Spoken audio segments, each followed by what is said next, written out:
Oh, yes, yes, I can see the President Guaido. Hi, hi. So, Mr. President, you understand when I will speak English, right? Yes, of course. Very good. I'm gonna answer some of your questions or our conversation in English too. Okay, okay. And Don't just I worry. would like in the beginning tell you one story. I was like 7, maybe 8 years ago, I was in Venezuela and visited Caracas and also the technology park that was, I think, like 30, maybe 50 miles away from the capital of your country. Very, very beautiful countryside, really very beautiful. And Technopark also was nice, but there were not that many people, just that were employed there. And just in my country, I was creating high-tech park also, and now there are about 80,000 software engineers that are employed there. So it's like a big city. I don't know, big city, small city probably. Yeah, but just your country is amazing, really, and beautiful beaches, nice sea, everything is so beautiful. So just one day we would definitely like, just to build relations between our countries on a new, absolutely democratic level where it could be a mutual interest and so on and so forth. Yes, of course. And thank you again for your struggle, for your determination, and we're together on this. For us, it's very important to make common cause on these important issues in this moment in our countries. So, good on. Thank you very much. So, first of all, within the last 2-3 years, the whole world was watching, besides definitely the problem with COVID, two countries were on the spotlight of international news. The first one was Venezuela, when you were challenging President Maduro, very contradictive presidential elections that took place in your country. And in fact, two leaders were announced to be president. And now it's a really unique situation that takes place in your country with two presidents holding power. And that's a really very unique situation, and definitely the whole world is watching at how the situation would be evolving and will be evolving in your country. And simultaneously, last year, the whole world also was watching at the situation in our country, in Belarus. I was running also for the president of Belarus. And, just when Lukashenko saw me as the major threat to his power, he denied in registration me, and he denied the registration another contender, Viktor Babarika. So we decided to support our only remaining candidate who substitute her husband, Svetlana Tikhanovskaya, and my wife Veronica, whom you know. She was in fact one of the so-called female trio. One, unfortunately, Masha, is in prison, but that was how we continued our political campaign in Belarus. And also the whole world then later on, especially when it was a COVID situation, the whole world was watching the situation in our country. So many people may be asking why we are talking Belarus, where is Belarus and where is Venezuela, and do we have anything in common? I think we do.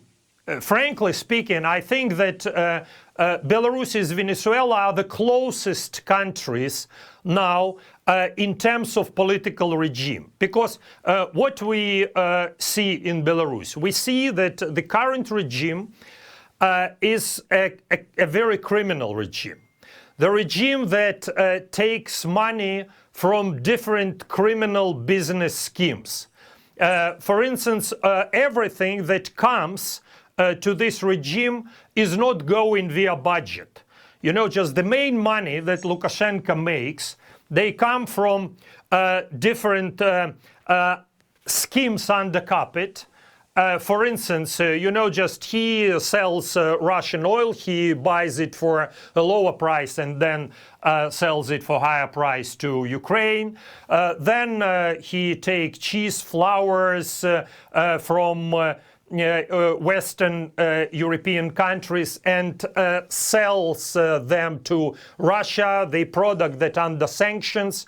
Russia put sanctions on some of the Western European products, and you know, he buys it and he shows, like, for instance, Belarus is producing fish, shrimp, octopus, you know, and all stuff like that that we never had, but we are the biggest exporter now of these things to Russia. Then we buy Ukrainian meat. Ukraine also is under sanctions, their meat, and via Belarus, you know, this meat goes to Russia also.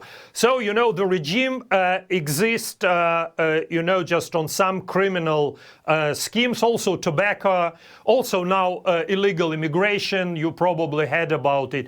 What can you say about regime in Venezuela? I mean the regime of of Maduro. Does it have any similarities with the regime that I describe in our country? And also their friends. Lukashenko is a close friend of Maduro regime. We are in a very similar situation in Venezuela and Belarus. We are in a non-violent struggle for a free and fair presidential election to make voice to our people. So not only in our what are we facing, dictatorial regime who are kidnapped leaders, who are imprisoned, the main opposition figures in Venezuela, also in Belarus, they are targeted, focused on the international community that are we facing? We are facing a dictatorship regime. It's important that can we call this kind of regimes that the precision, with the precision of the terms. Why? Because these regimes wants to relativize. Well, it's the violation of human rights. No, we're facing a major threat on our democracy, on our dignity, on our struggle, on our defense, on basic human rights. What happened when they take down the plane with the journalist back in Belarus? It's very similar that what happened here in Venezuela, Valerie. It's very similar that they are trying to get a meeting to get back now. Today in Belarus, there are more than 800 political prisoners. In Venezuela, we have 312. Both all of are persecuted and kidnapped. It's time in this moment to the most important leaders to come out united to defend democracy in the world. There is no more time to lose. When authoritarians expand, they endanger the security of all. It's a worldwide pandemic that needs a global and united response. That also unite Belarus and Venezuela in this moment. The necessary help from the international community to focus it. I used an expression that are you using in your struggle, make accountable these regimes. That's why we need unite our struggle. That's why we need in this historic moment put on the agenda as the priority the defense of democracy all over the world. In Belarus, of course, in Venezuela, in Cuba, and also Nicaragua or Myanmar, or also Hong Kong in this moment, that are joining forces to fight for the same goal, to see our respective countries in democracy and freedom, Valerie. Let me ask you a little bit provocative question, because definitely Belarus and Venezuela are has dictatorial regimes. However, we can see that in some other countries we can call regimes as dictatorial. For instance, North Korea, to a certain extent China, Cuba, Iran, however, Vietnam, however, we can see that there are certain procedures there.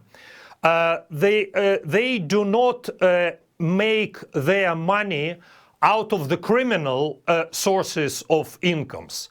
For instance, in China, well, bureaucracy runs the country. That's for sure, but this bureaucracy doesn't live on criminal incomes.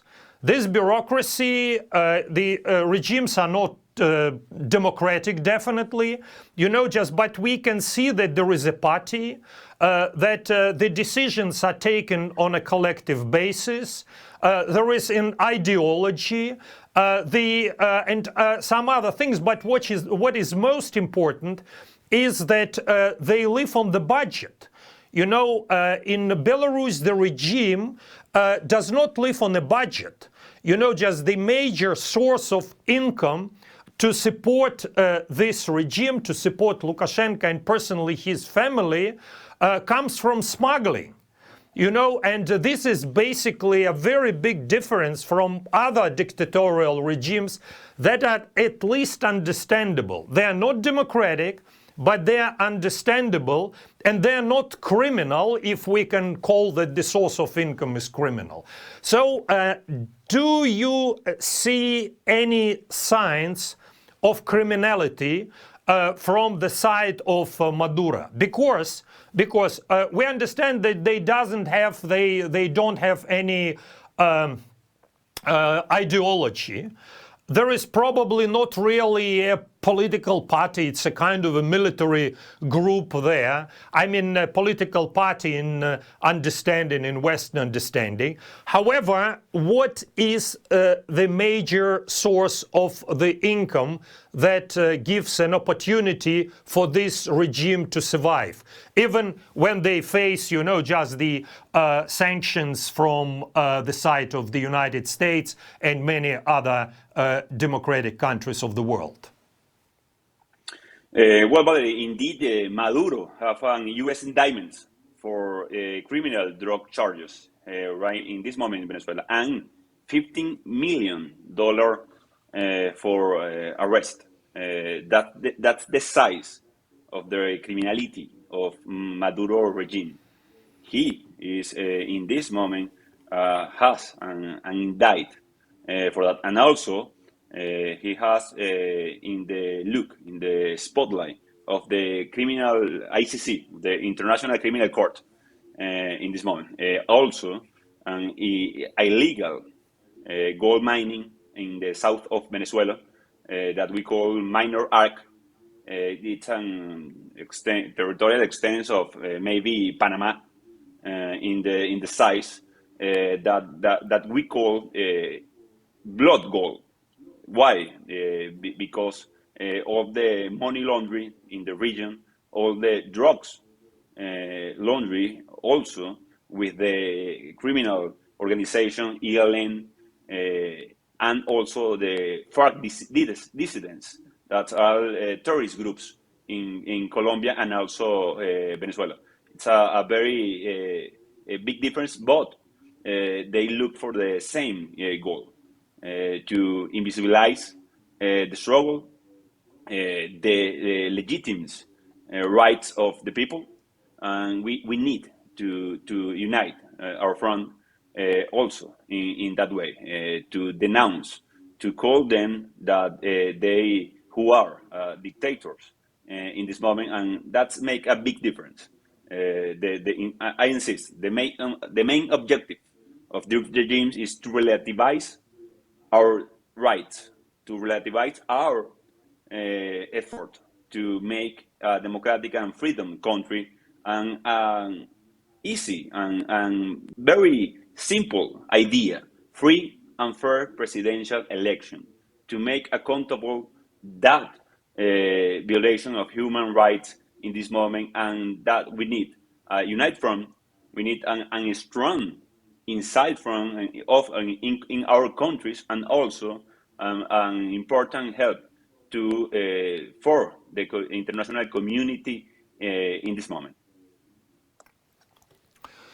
Well, definitely that in many cases democracy is a solution. And I also personally, like you, believe in democracy, believe in human rights, and what we all, I think, believe in, and we are united against these basic human values that were created globally. So, but you know, another question.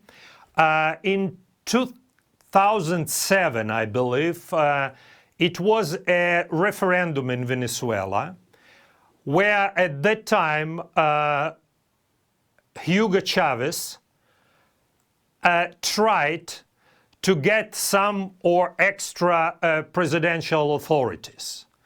So what was the result of this referendum? Did he get or did he lose, in fact, during this referendum of 2007? You please answer me the question, and you know, just I then try to explain you the reason why I asked this question. In that moment, Barry, I was in the student movement in Venezuela. I was in the college, in the university studies, and we defeat Chavez referendum. We defeat in the streets. We are pacific, struggle, non-violent struggle in that moment. They asked to the people if we want to repeat the mandate of a president, and we say no. We defeat in that moment. But in 2008, 1 year later, he tried to force another referendum to ask the same question that we say no the last year. In that moment, he tried to censor, tried to kidnap leaders, and he switched their soul in that moment. But we defeat Chavez in that 2007. So does it mean that at that time the votes were counted in Venezuela? Yes. And counted fairly? They deny, yes, counted fairly, but they denied the result. But they switched the last year the result. The same question, they changed the perspective, and the fraud, make fraud to the popular will in Venezuela. Yeah, well, because during the whole new history of independent Belarus, we never had free and fair elections, and voted were never counted, in fact. So, you know, just the distribution of votes was always administrative. Nobody, in fact, counted it. The last time when the votes were counted happened in 1994, when Lukashenko was elected. After that time, it was just the instruction how many votes I won, and that was it. In fact, and you could see it also during the last elections, when the most popular leaders were sidelined of the race. The weakest only was left in ballots because Lukashenko just wanted to make a fun of her.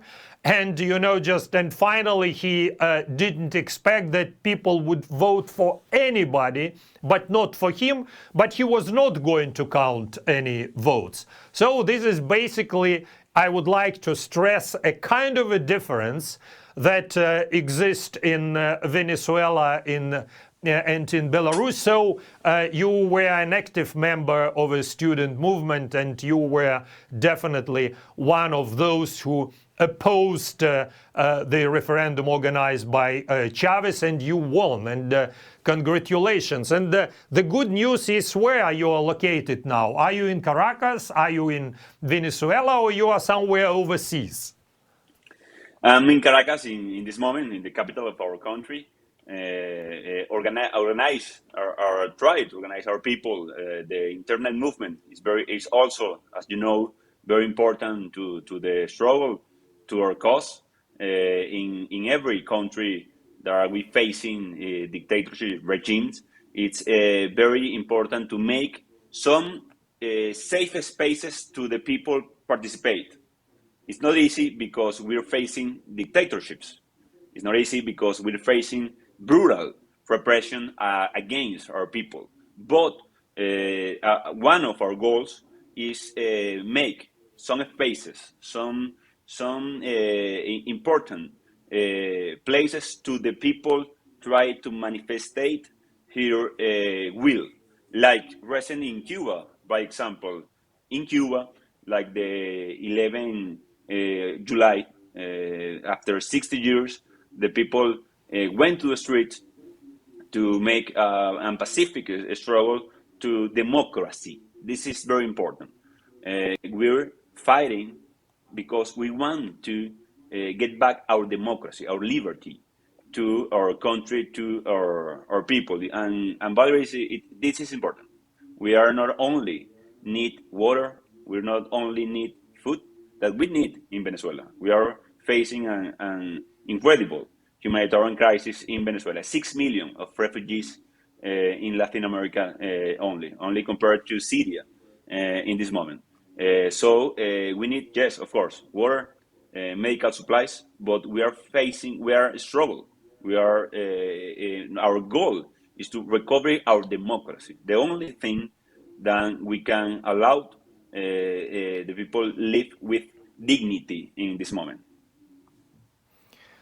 Yeah, this is an amazing figure, just because that's really terrible when you are losing the main the main value of the country, and the main value of every country is not oil, gas, or some metals or anything, or even wood.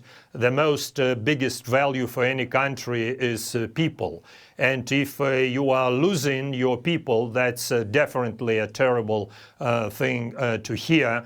And just in Belarus, we also face now a big immigration, not definitely that big as you mentioned in figures, but just most entrepreneurial, educated and smart people that could live and bring prosperity to Belarus, they unfortunately have to leave the country.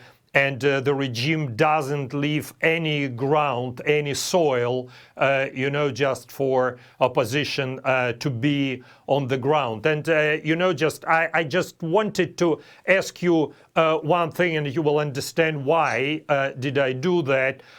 Do you have any opposition people in Venezuelan parliament? I know the answer, but I would like to hear this answer from you. We won the parliamentary in 2015. The regime want to change the result. They cannot, so they put over the parliament that they call Asamblea Nacional Constituyente parliament. So they can put over that they call a supreme power. You for sure have heard that expression in other authoritarian regimes. But in maybe the opposition, we have diversity, we have but we have unity to face the regime. We in this moment, indeed, we are in a process, negotiation process to make an agreement. Venezuela need an agreement, need to reach to solve the humanitarian crisis, to reach the presidential and parliamentary election that the regime defraud on 2018. But in this moment, the unity of the opposition, the movement in the streets is very important to us. It's mainly the first things that we're doing, making consensus, making unity to face Maduro regime. May I ask you a question? How many members of parliament in Belarus do you think we have that belong to opposition? I don't know How the many number. opposition members of parliament we have in Belarus parliament? Try to guess. I think zero. Yes, you're right. You're right. So, you Yes, know, I know. this is a kind of a situation that unfortunately we do have. So, you know, I want to hear for Belarus public that, you know, just that how bad is the regime in Belarus. You know, just that you have a legal ground to be inside your country. You have legal instrument to fight for liberty, for freedoms, and you know, and you definitely chose the right way, because the best way to fight dictatorial regime is definitely by peaceful means. But in our case, if you're an opposition leader, you can either be outside of the country or in prison. There is no other way for Belarus political opposition to act in Belarus. Either away of the country, and now they want to deny us the citizenship. They want those who live outside the country to deny the citizen of Belarus the citizenship of Belarus. So we will be not only denied the right to participate in political life, but we also will be denied the rights to vote. We cannot be considered as citizens of Belarus according to a new draft of law that Lukashenko is going to pass through the parliament. And again, you can imagine that we have 0 opposition members inside the parliament, so this law will be definitely passed in case it will be drafted. So, yes, we are. Yeah, I'm sorry, Valerie. We have yes. that in our knowledge. That's why we can support. We can maybe help in a very maybe small way, but we want to raise our voice for Belarus too, for that difficult situation from Venezuela, from a difficult situation too. But we are inspired for your struggle. We are inspired for your cause, for the fight for democracy, for liberty, from a very difficult situation, from a very difficult vulnerability situation. But the people in the streets, the strong voice of your movement, the strong voice of your cause, it's an inspiration for Venezuela, for Nicaragua, for Cuba, and for all other countries that we are struggle. We are in movement to reach our goals. In some cases it's not enough. In some cases we have the extra push, the extra help for the international community, the unity of the world leaders, putting pressure on these regimes, like the sanctions, like the targeted sanctions on this kind of regimes, to not allow that use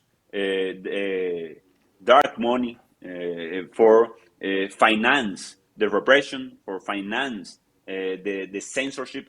That's why I put so much value in this conversation, in these forums, in this moment. From Venezuela, you have not only a friend, you have an whole country inspired by by the for the struggle for the moment. We cannot do it alone. We know that. We need all the help we can get from the international community. When Europe needed allied countries united to achieve the return of freedom, to like when we when we see how the authoritarians are expanding, we have no time to lose. We have to make an important movement, and we need to rise together our voices. Thank you for your inspirational words. Just I do not want to keep you long, but I would like to ask you probably one more question. How would you characterize the current regime in Venezuela? In Belarus, we can definitely call it autocratic, because there is only one person who actually decides everything. No one participates in his power, and even the military circle or the police, the high police officers that serve for him, they are temporary people, and they do not have any access to the power. So they just subordinate to him, and their sphere of authority is just to follow the direct orders of a dictator.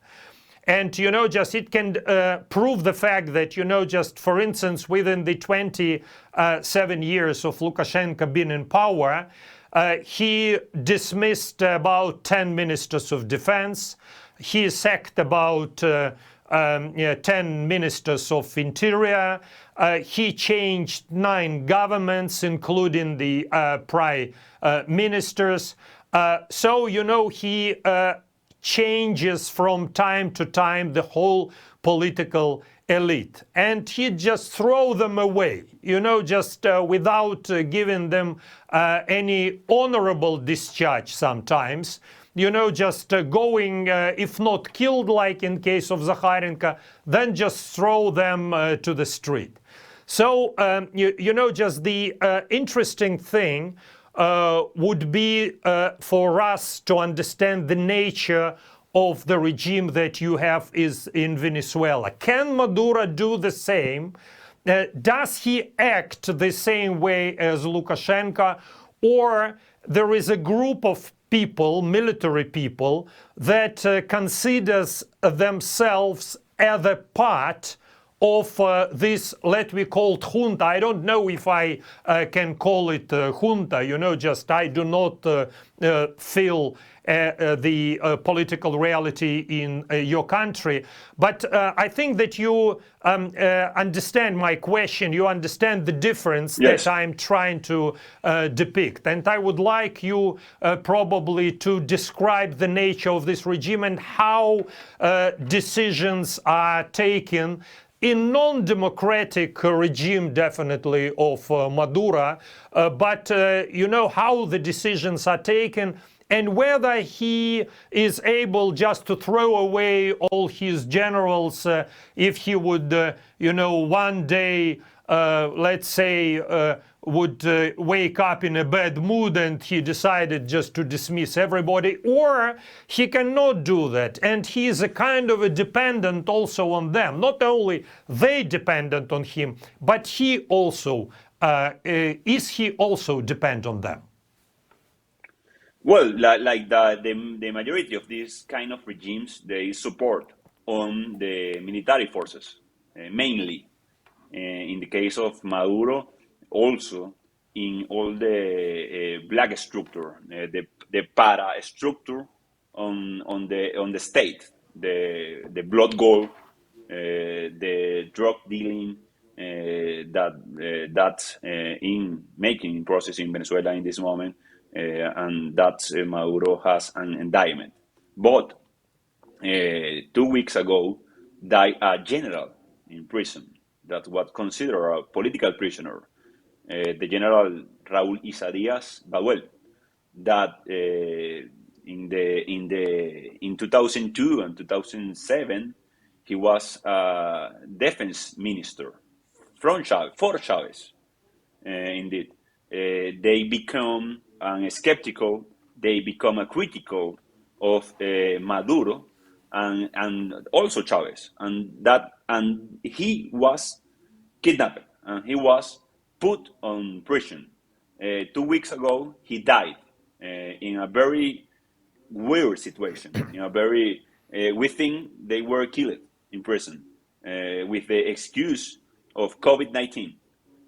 That's what happened when a general become uncomfortable for the regime. They kidnap it, they put on pressure, and he's not the only case. In this moment, Miguel Rodriguez Torres, also a strong general for Maduro, is in prison in this moment because in 2017 they become a critic of Maduro. So Maduro need the army forces. Of course, they support his power on the afraid of our people, in the repression, in the torture. But if one of them become a critical one, he go to jail, like any other figure on the opposition, on the alternative, on the democratic alternative in Venezuela. It's a very contradictory in some cases because it's like a pyramid. They support each other.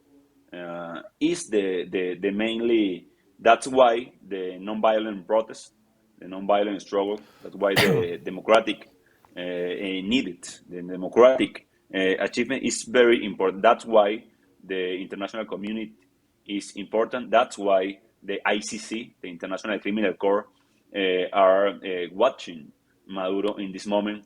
The UN have to move faster also in this moment, but we need to unify all the tools that we can use in this moment.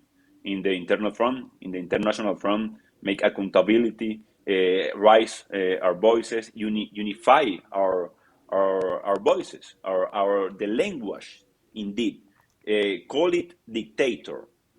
Some medias, with the respect of the freedom of expression, today call Lukashenko president. It's not president. It's a dictator. Call Maduro president. It's not president. It's a dictator. They are small things that we can do that is very necessary to unify our front, to face this regime that use the military forces, that use they're afraid of our people, the censorship, also in very similar ways. Of course, there are differences between Belarus and Venezuela, but they follow a manual to persecute, to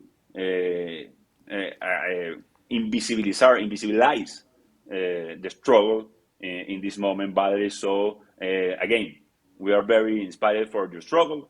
We are here also for you, for your people in this moment, for raise our voice, for try to make sense to our struggle. In what way? It's a just cause. It's a needed cause for Belarus, for Venezuela, and for all over the world. In this moment, the world facing a critical dilemma: authoritarian regimes versus democratic opportunity to the world. We choose the democratic way. We choose the liberty and freedom for our people, and we are totally in the front line for defense our rights in a non-violent way that make, in some cases, most difficult to face this kind of regimes, but it's the good way to do it. Well, that's a very important issue. You know, just because I started our conversation, or we started our conversation from trying to prove in the fact that Venezuela and Belarus are or do have similar type of regimes, or have much more similarities than even with regimes, with tough regimes and undemocratic. However, one thing that just I would like to finish our conversation with just understanding one thing. When we are saying about autocratic regime in Belarus, we are all absolutely sure that when tomorrow the heart attack will take place with Lukashenko's health, or he will be blown up by some of his inner circle or poisoned, just the whole system will be ruined, because the whole system in fact is oriented and depends on one person. In Venezuela, we saw the transit of the power. We saw that when Hugo Chavez passed away, Maduro came, and the system remained practically the same, with a little bit of differences, but the system remained. So what would be your projections in case Maduro will pass away tomorrow? Something may happen with him. Will the system be the same and somebody from inside will come, or it will mean the finish of the whole regime? And the question, another question is, whom are you fighting against? Are you fighting against Maduro personally, or the system that he created, or was created by his predecessor and himself? It's a whole system created by his predecessor, Hugo Chavez, that put him on power to maintain at any cost. The cost of 6 million of refugees, 80% of contraction of our PIB. In 7 years, our PIB contracting 80%. The minimum salary in Venezuela is $2 a month. $2 a month.